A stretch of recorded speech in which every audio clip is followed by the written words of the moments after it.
Between 1890 and 1929, Strathmere was served by two different railroads.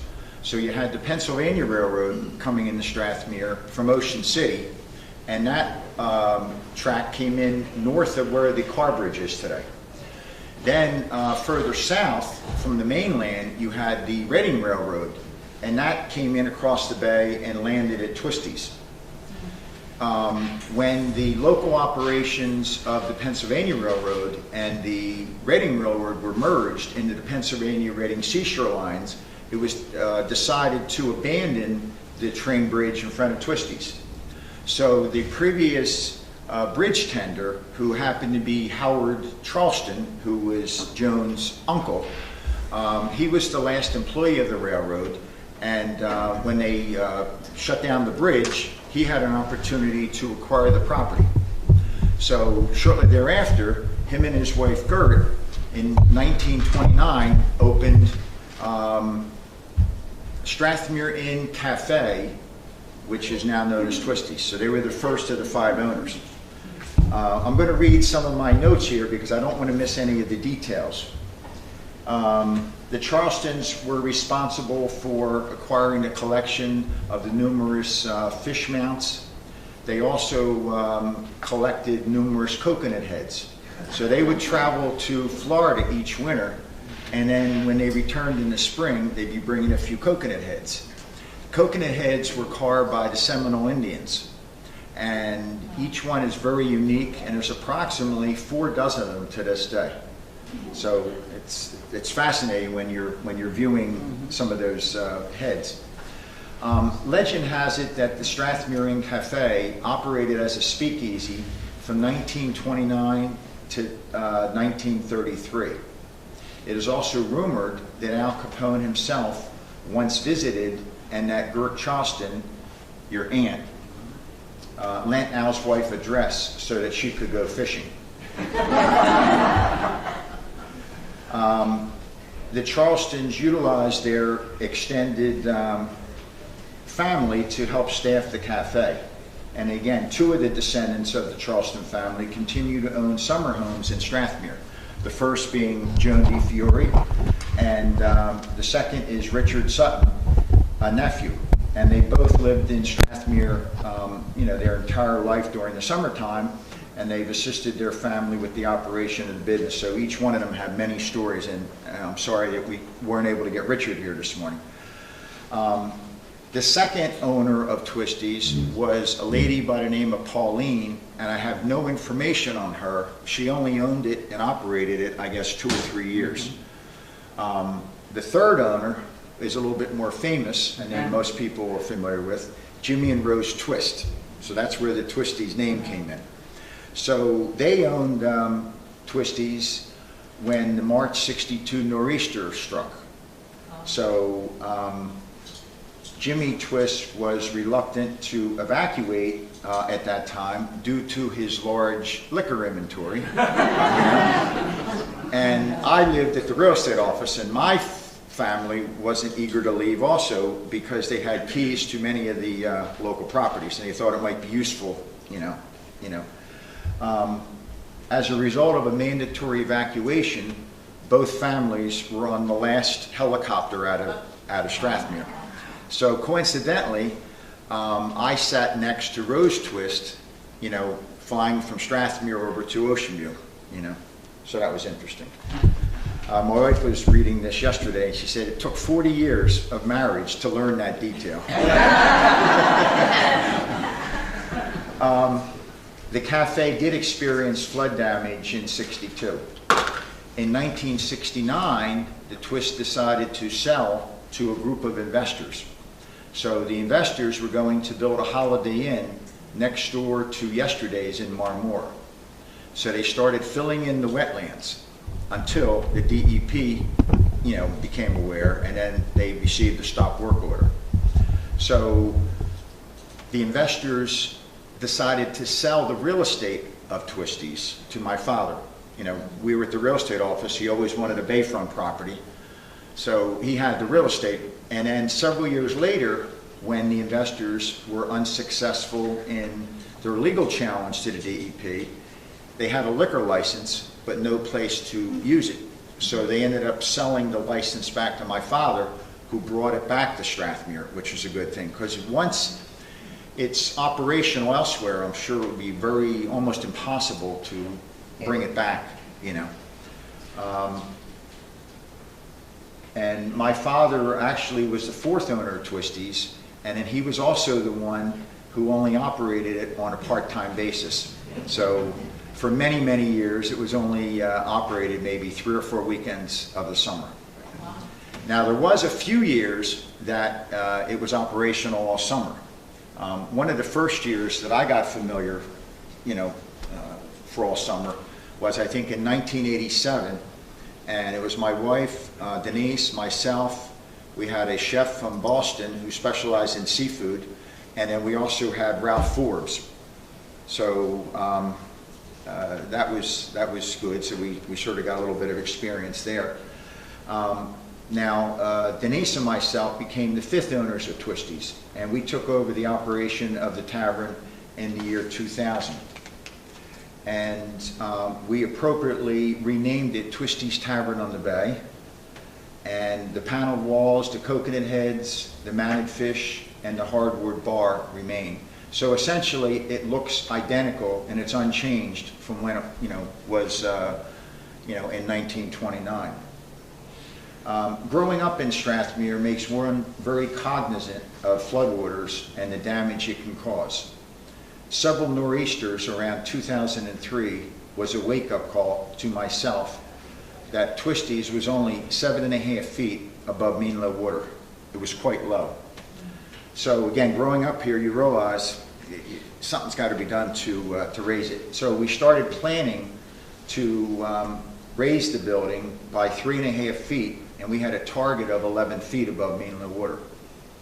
So between drawing up the plans, getting approvals from the county, getting approvals from the Army Corps of Engineers, getting approvals from the DEP, to approval, bulkhead approval, and then dock approval, and then also the Township of Upper, it took 6 years. So we finally persisted, and at this time I will share a few slides of the renovation. And we operated a summer business there, and we had planned, I guess, 7 months for this particular project to lift the buildings off the foundation, cut the buildings in half, move the buildings to the front of the property, remove all the asbestos shingles on the roof and in the siding, because the building was over 100 years old, and then put a new bulkhead in, put new pilings for the building, move the buildings back, do some other improvements, and then open for business, hopefully, within 7 months. Well, we were 2 weeks late. So instead of the middle of May, we opened, I think, Memorial Day weekend. So it was a little bit of a challenge because sort of a new building, some new staff, and you're opening on a holiday weekend. But luckily, everything this is a picture of right before us starting the project.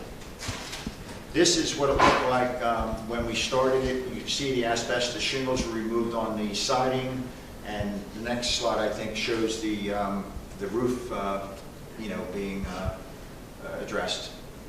But you can see also how close it is to the ground, the building. To lift the restaurant bar area off its foundation, we had to put in a number of pilings, temporary pilings on the bay, to use it as a base for all the you know, the heavy beams and everything else to lift it off the foundation. Again, this was a 7-month project. Unfortunately, during the winter of 2009 and 2010, it was quite cold, and we had a number of nor'easters. There was a lot of flood, and it was a really tough year. There's the building being separated. So you can see the front building has been severed from the dining room area. Now the front building is being jacked up, and it's going to be moved to the south side of the driveway. And we got permission to use the you know, part of the street where the dumpster is. We needed every inch of that lot to do this project. So yeah, you see the front building now is totally in the parking lot, and then the next thing is lifting up the restaurant part of it, and then moving that alongside the front, you know, and we had just enough room on the north side of the lot, I think 16 feet, to get a crane back there to start the new bulkhead. This is when the restaurant building has been pushed forward, and then we backfilled it, and that's what the old bulkhead looked like at the time. And many of you probably weren't here, you know, at that period, and it was quite an amazing project to see, you know, the building separated and moved off its foundation to the front of the property. Also, to save time, and this is probably one of the few times that's ever been done, we elevated, increased the ceiling in the front building from 8 feet to 10. So we had to raise the dormer. Well, to save time, we thought, let's build the dormer on the driveway. And that's what they did. That's you know, a rare occurrence when somebody does that. This is the new steel bulkhead. So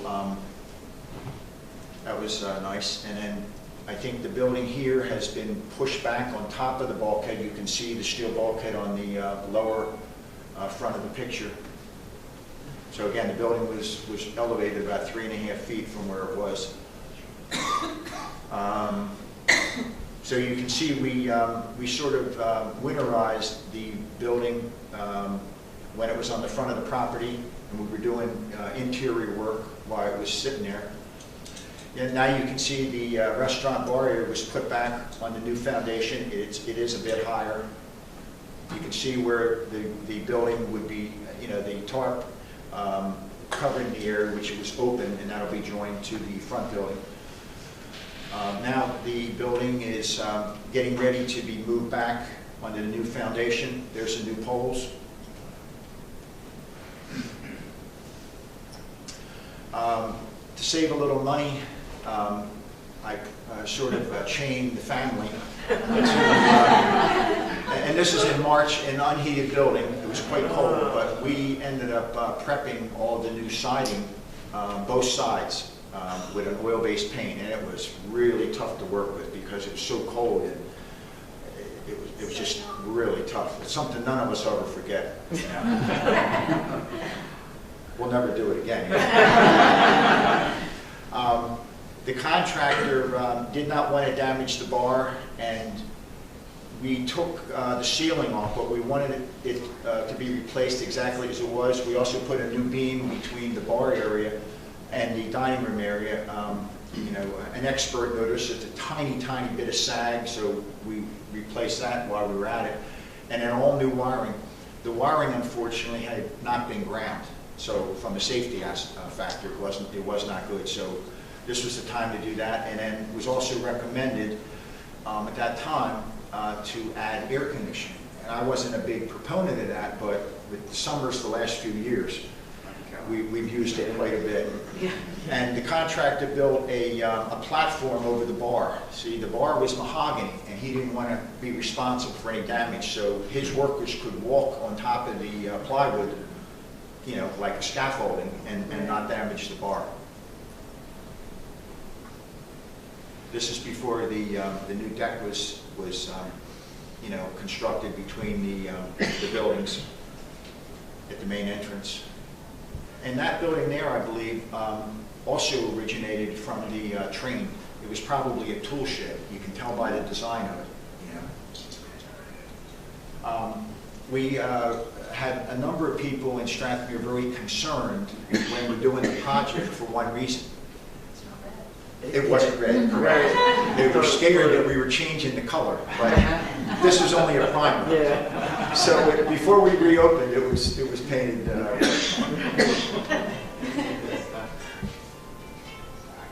You can see all the wiring in the bar area, dining room. And because of the tight schedule to reopen, you can see our sign there. There's days before we opened it, we probably had 20 workers. And most times when you're doing a project, You may have the plumber here one day, then the electrician. You don't have them all the same day. We had to overlap. It was the only way we could meet the the goal of opening in May. So you can see how much work that's building the handicap ramp there. But there's so many workers on the project, I mean, you lose track. But luckily, it all came together, and there's the building repainted right before we reopened.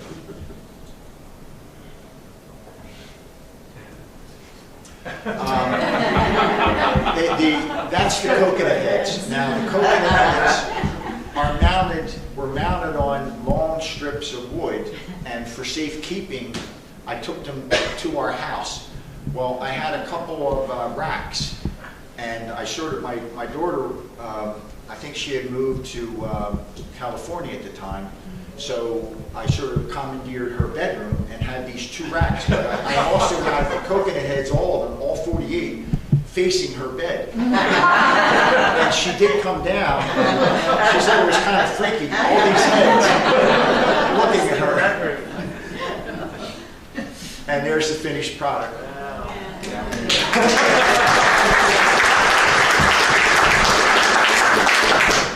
We met the goal to reopen the business Memorial Day, but we did not have the docks completed, so that took another month. So now we're starting to work on the docks, and we had that completed by August 1st, and then here's what it looked like then, sort of, and how it appears today. Yeah. The same fish, same clock. Any comments, Sharon? No, I'm really glad to see all this. I didn't see it when you were renovating and changing it, but you did a good job. Well, we have to preserve your families, what your family started. Right, right. You know. And it was all family except the chef. He was the only one. There was aunts, uncles, cousins, everybody had a part that they did, you know? So that was a good part. And another interesting tidbit, before we did the demolition, we invited various neighbors to take a tour. So it was sort of routine over there that one summer. I have a tour coming through, I had to walk through the kitchen, like I have guys in the kitchen, I have a tour coming through it too.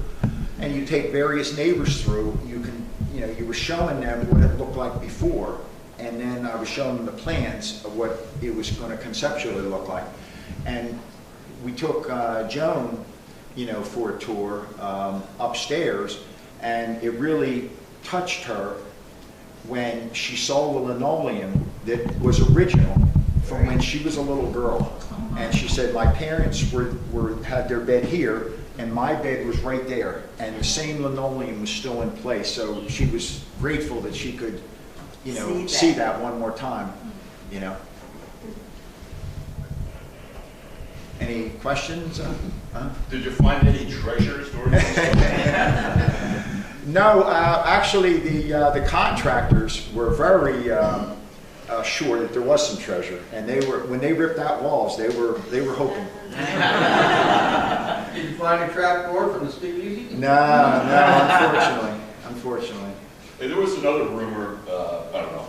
I had heard this, that when the train came through, it had to go down the hill there, and they had, I guess, the pump for the water company was on the train, and it fell off. Okay. And they had no way to move it, so that's why the water tower floor is. Oh. Have you ever heard of that? No. Yeah, No? Okay. That's why they dropped it off the train, and they had no way of moving it. That's why it worked. Yeah, you may have heard of it. No, makes sense. Makes sense. Very random. But a lot of history. Yeah. When I was young, in the 60s, I can remember sitting at the bar or like next to the bar with my parents. We'd go in there like on Friday night to get a pizza or something, but when I would sit, I could see the water coming up underneath me to the bulkhead. Yeah, so I was, it's not like that obviously now, but a portion of the back building is over the water. So I'm wondering, does anybody remember when that was no longer like decking there? Well, there was decking. You talk in the front of the building.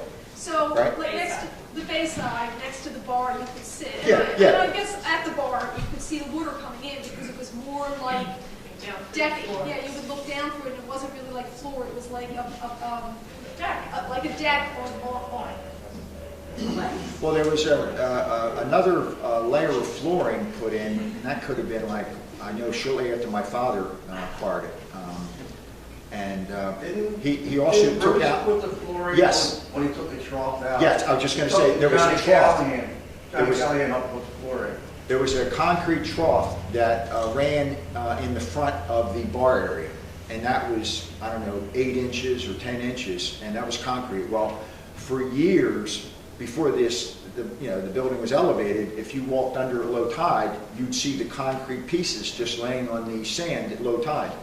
And then with the renovation, there's really no trace of it anymore. Although if you look up to the floor, you will see the tar paper outlining the missing area of first level floor. You'll see the plywood was above that, obviously. But there's another story. Before we raised it, we were very busy on a Saturday night, and I know some young girls came up to me and they said, she just lost her engagement ring. And I said, oh, well, where? And so they pointed out, and this was in the area in front of the front door, and maybe it was 6 feet out or so, and you could see the water, at high tide. Right. So I said, when the girls are saying, can't you take up the decking? I said, where have the people look? So they said, my fiance is going to kill me. And this is a long time ago. She said the ring was $15,000. I said, oh my goodness. Well, I said, okay, let me see if I can attempt to do that. Maybe you can assist. So I went in and got my screw gun, and the boards are like 10 feet long. So I took out one. I said, you're sure it's here? Yeah. Then I took out a second one. Boy, she was lucky. She did remember where the ring fell. And you're reaching down several feet with rocks and everything, and we were able to get the ring. So was she happy. So luckily it was, yeah. Could have been a short engagement.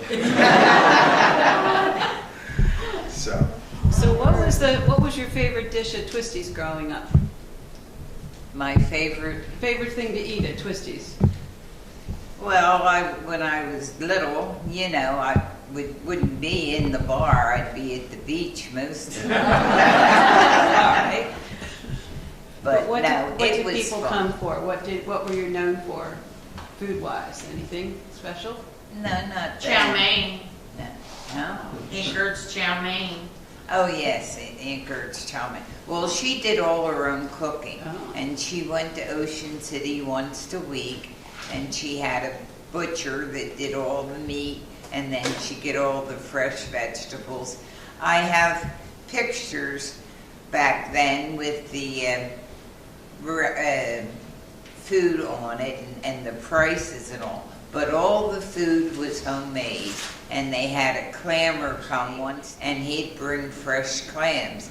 And out at the side deck from the bar, there's a trapdoor, and they would be in metal baskets on rope, and they'd be in the bay all the time, so they were always fresh. And Uncle Howard would open up the clams a certain time of the day when they weren't busy. And the men always wore white shirts and ties and dark pants, and the waitresses all had sharkskin uniforms.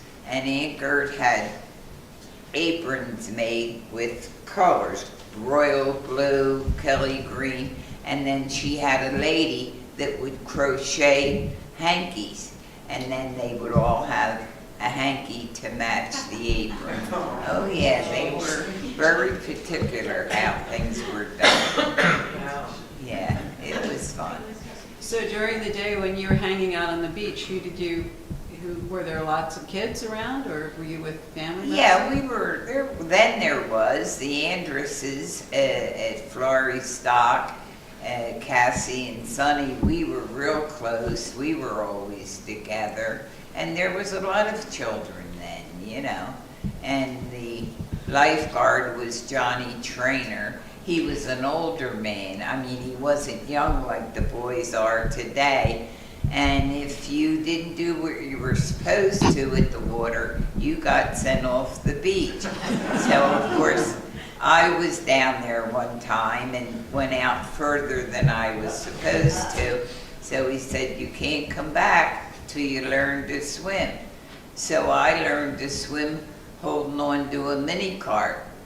It held me up enough that I could get my arms and legs going, and then finally I could go like from here to you, and I showed him, and I was allowed back on the beach. There was always rules and regulations, and you knew what you could do and what you couldn't do.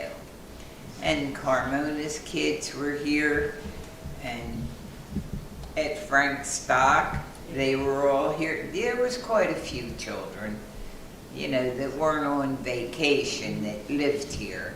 And we all was real friendly, very friendly. It was a good place to be, it really was.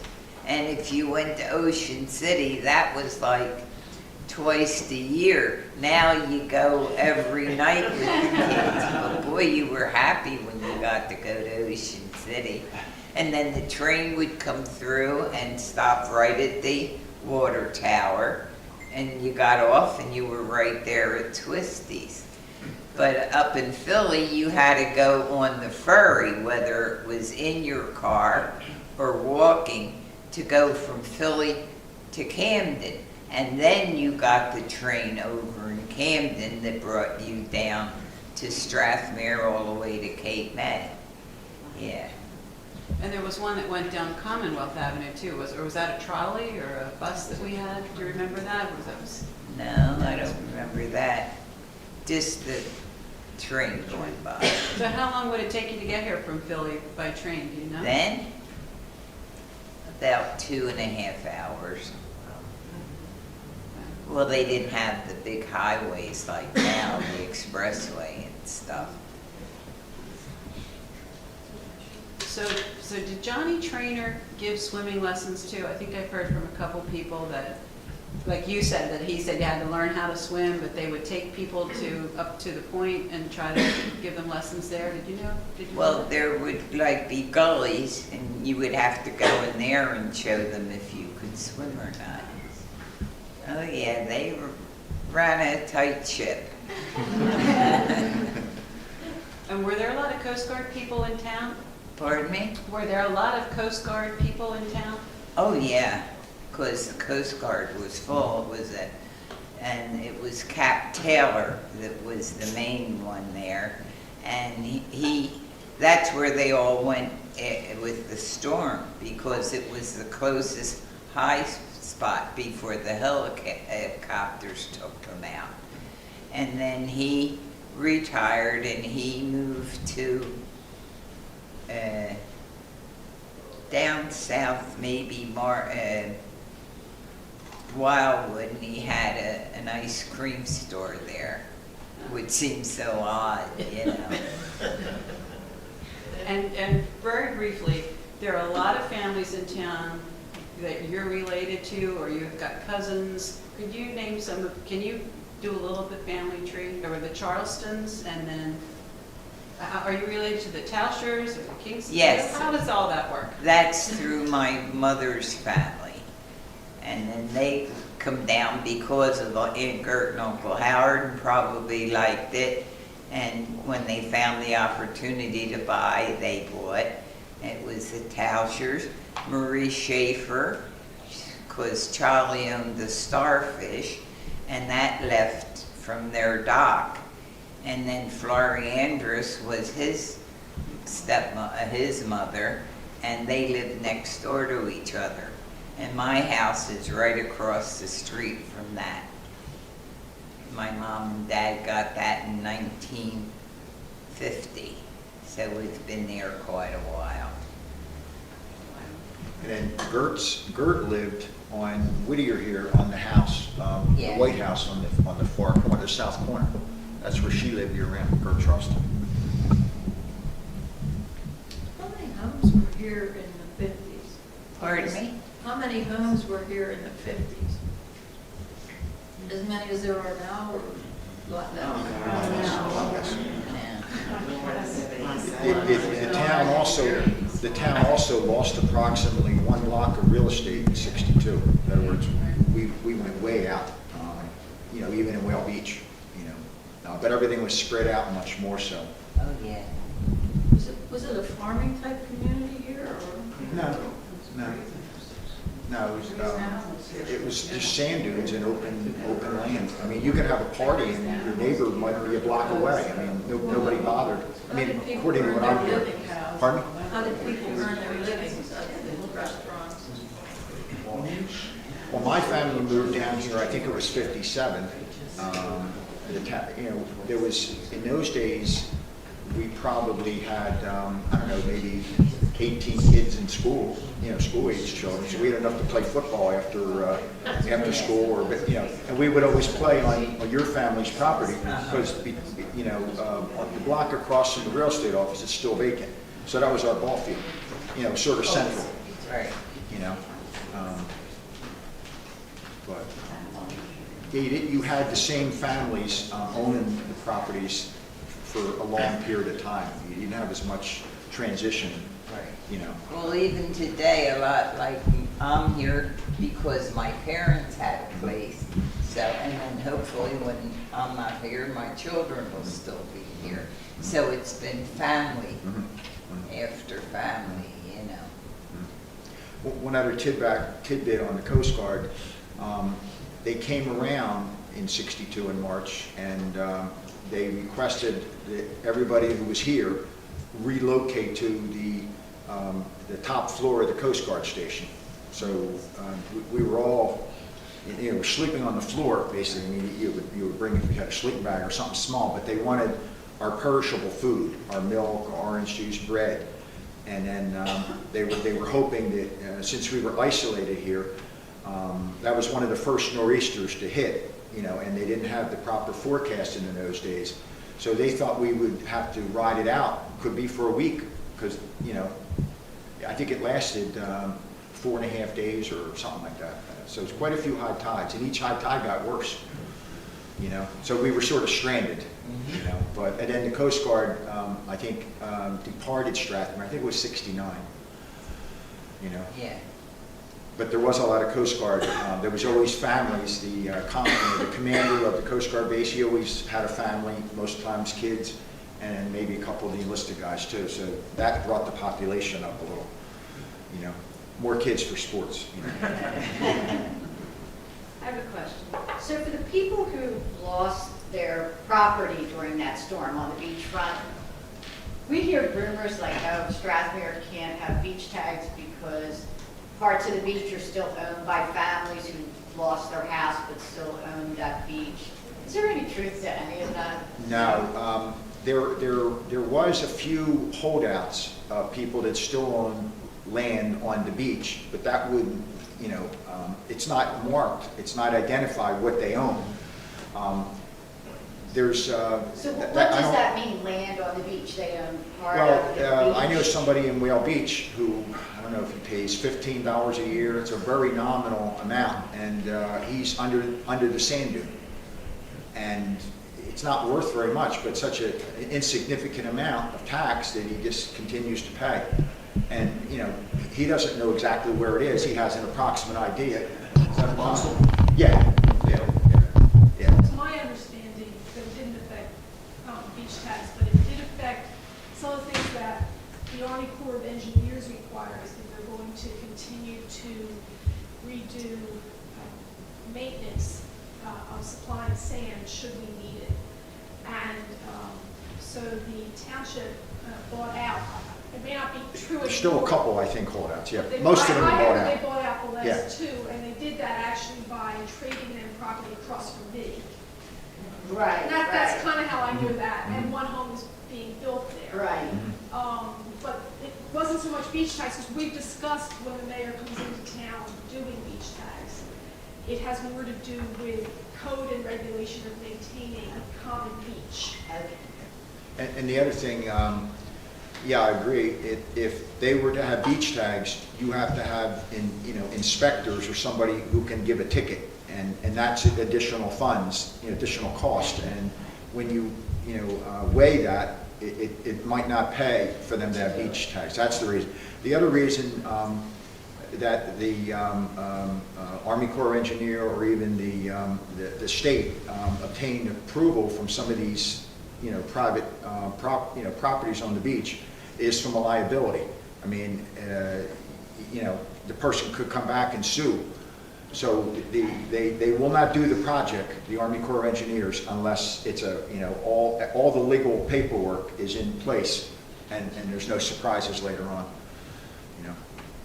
So.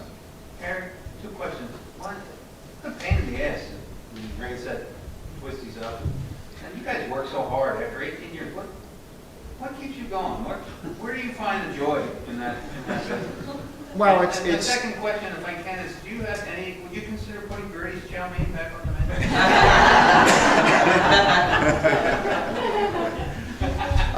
Ed is one of our #1 supporters of our daily fish special sandwich. He loves the mahi. But it's just nice to see the public. They're so appreciative of what's there. I mean, it's definitely old school. There's not many places like it. We have people coming from Avalon and Margate for certain items, and most of our food also is made from scratch, and people can tell the difference. But it's just nice. In other words, I don't have one sip of beer until we're done. Maybe at the end of the night, maybe I'll have a glass, and wow, boy, does that taste good. But it's nice seeing everybody else enjoying and talking. I've met so many people, and some of my closest friends now are because of Twisties. So it's really special. You get the extra energy. Before I retired from my banking career 2 years ago, it was much more tiring Friday night, but you sort of find the little bit of energy, and it's nice to to serve so many nice people, and be appreciated. So.